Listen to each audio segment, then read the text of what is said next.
we focus in on a couple of questions on how we return to God. That's all in the 3rd Nephi chapter 24 edition of Help Me Understand the Book of Mormon as we work our way through 3rd Nephi. My word, we're closing in on the end of 3rd Nephi, and then it's just like a straight whoosh shot right down to the end of Moroni. Well, sort of. Ether gets in the way there. But we're going to dive in here and try to understand 3rd Nephi chapter 24. The Lord's going to quote significantly from Malachi, reminds us of the second coming in verse 1. I will send my messenger, and he shall prepare the way before me. The Lord will come suddenly to his temple. That's talking about the second coming. He reminds us in verse 5, I will come near to you to judgment. I will be a swift witness. So reminds us that the Lord will sit in judgment. And then we get into some interesting verses. Verse 7, where he says, return unto me, and I will return unto you, saith the Lord of hosts. But ye say, wherein shall we return? How do we return? How do we return to God? Return to me, I'll return to you. How do we do that? First, it's interesting because the Lord's like asks the question and then gives the answers in this chapter. And so he says, how do we return to God? And the first thing he does is he responds to the question, will a man rob God? And this gets into our famous verses on tithing. Yet ye have robbed me. And then the people, he kind of is speaking for the people. The people might say, well, how have we robbed you? In tithes and offerings. You're cursed with a curse, bring all the tithes into the storehouse, that there may be meat in my house. I will open the windows of heaven, pour you out a blessing, that there shall not be room enough to receive it, etc.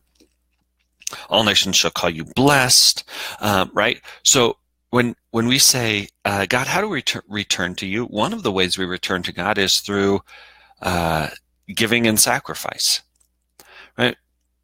Paying tithing is a sacrifice. It's one of those things that we do somewhat self-sacrifice. It's a show of faith. It's a show that we're willing to give up something that's typically very important to us. For most people, money is very, very important, right? And we just freely give up 10%. That's a lot. Freely give up 10% of our income as a show of faith, an outward expression of an inward faith. That's one of the ways we return to God, is that we give up. We sacrifice, we give to others, and we believe that tithing lifts and blesses and serves other people. So we give something important to us for the good of other people. That's how we return to God. Give something important to you for the good of somebody else.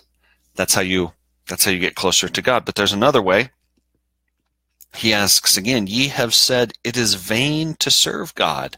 He's saying, look, one of your guys' problems is you don't even believe it's worthwhile to serve God. It is vain to serve God. It's useless. Another word that we would use there, right? It's useless to serve God. And what doth it profit that we have kept his ordinances? What good has it done that we've kept the commandments? Right? Have we ever asked these questions? Do you see society in general asking these questions? Maybe you've personally asked these questions. What does it?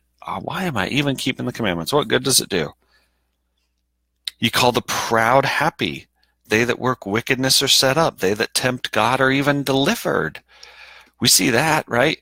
I know for me personally, I've had that thought. I've looked around at people and been like, man, it doesn't seem to be doing a whole heck of a lot of good for some people. And for some people, they go just directly contrary to the commandments of God, and they seem to be set up. They seem to have happiness. They seem to be delivered. Then they that feared the Lord spake often one to another, and the Lord hearkened and heard. And the Lord said, verse 17, they shall be mine, saith the Lord of hosts, in that day when I make up my jewels, and I will spare them, as a man spareth his own servant. And they shall return and discern between the righteous and the wicked, between him that serveth God and him that serveth not. Right? This is a future promise. This is how we return to God. We put our faith in the sacrifice of ourselves for others, and we put faith in the belief that while we don't always see immediate results for our faithful behaviors, we don't always see immediate blessings, our life doesn't immediately become so much better every time we pray, read our scriptures, and go to church. We still face trials and struggles, and people who don't do exactly as they're supposed to do also get great blessings.